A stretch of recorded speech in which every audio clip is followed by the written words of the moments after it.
So let's go over this first one here. I put this first because it's one of the most important ones.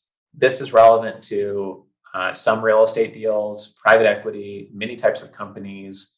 And if you're an investor, you will do a deal at some point where this is going to come into the picture and be an option. And it's bonus depreciation. What happens in that right now in the tax code as of 2021, and I don't think that Biden's really set to change this with the current proposals, is that if you buy equipment, whether it's a laser tool for a dentist or it's a bag sorter for a bath salt manufacturing location or some other type of equipment, you can typically write that off all within the first year. So if it costs $100,000, you get to write off $100,000 that first year. And what that means is that if you are taxed at 40% between federal and state, you put in that $100,000, well, now you have $100,000 of income protected, and you have to talk to your CPA whether that's going to protect passive income or active income.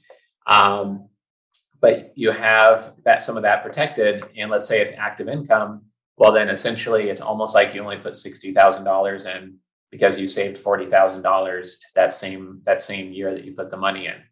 The thing to realize here that a lot of people, I think, miss is the potential to use debt. You could get SBA debt or an SBA loan.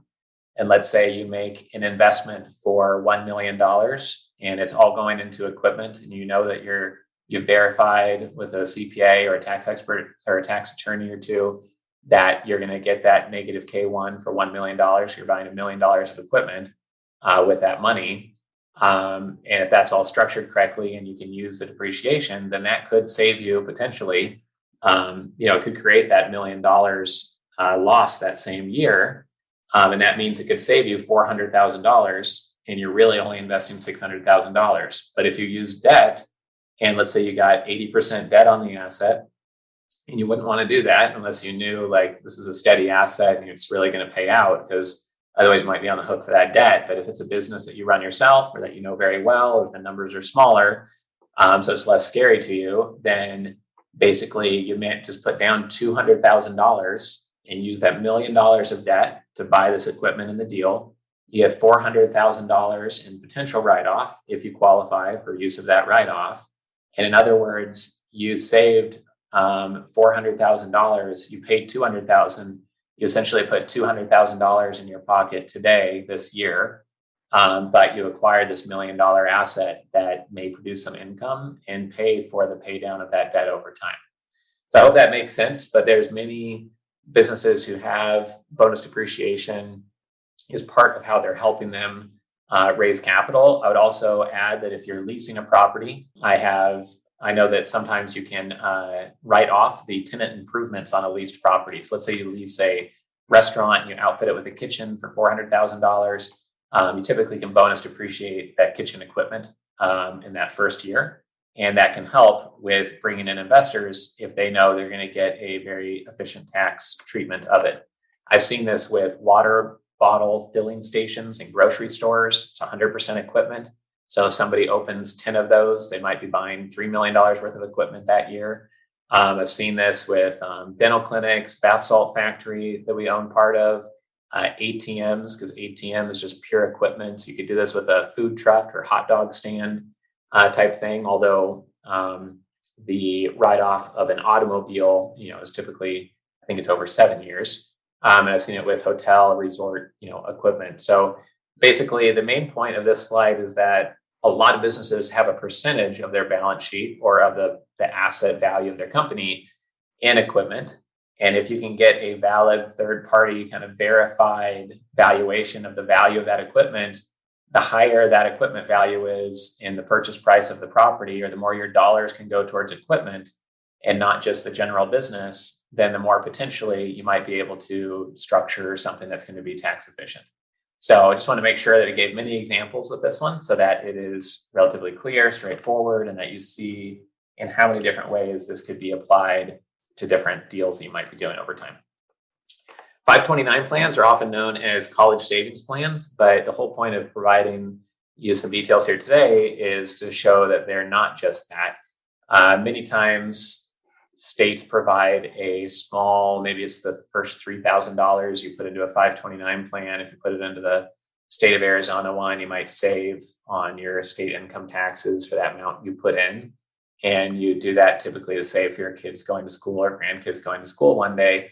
But a lot of people don't know that you can put a lot more into 529 plans. And there's some attorneys, including one that I interviewed, who for 20 years has done nothing but work with investors on their 529 plans. Because as you can hear in the interview, when you put assets in the 529 plan, it removes it from your estate and protects it from typically from a divorce judgment, a lawsuit, other liens against you personally. It's out of your estate in a 529 plan. And this attorney talked about how he has many clients that open up $500,000 529 plans, and then you can change who the beneficiary name is over time. And you can use the money for education, continuing education, anything that would qualify within reason for education or training that your CPA approves. Is not too much of a stretch of that definition. But the ability to remove something from your estate and then potentially bring it back later is something that is rare. And 529 plans have a lot of benefits to them. So this is one of those ideas that could add value to an investor. It may or may not be something that is relevant to structuring within a deal you're putting together to show an investor. But there are times when suggesting something like this to an investor to investigate further could be really helpful. And it's something it's a misconception in the industry of what they do and how they operate. Qualified small business stock. We did an interview with Forrest Bryant on this topic, and there are certain sizes and a type of company or a size of company that would qualify as qualified small business stock. And if you invest in a company of that type, your gains up to a level may be protected from taxation so that you can get tax-free gains on your investment. If you're raising capital for a company and they qualify, this could be a major benefit to investors. And if they're looking at multiple investments and you've done the tax diligence to figure out you would likely qualify for this, that could be the difference of getting a first meeting. I mean, people are not going to invest just because something's tax efficient, of course. But as many of you know, half the battle is getting the first meeting, or once you get them interested, have something that gets them high conviction enough to actually pull the trigger. This could be, a great thing to keep in mind and to research before you meet with an investor if you think you might qualify for this.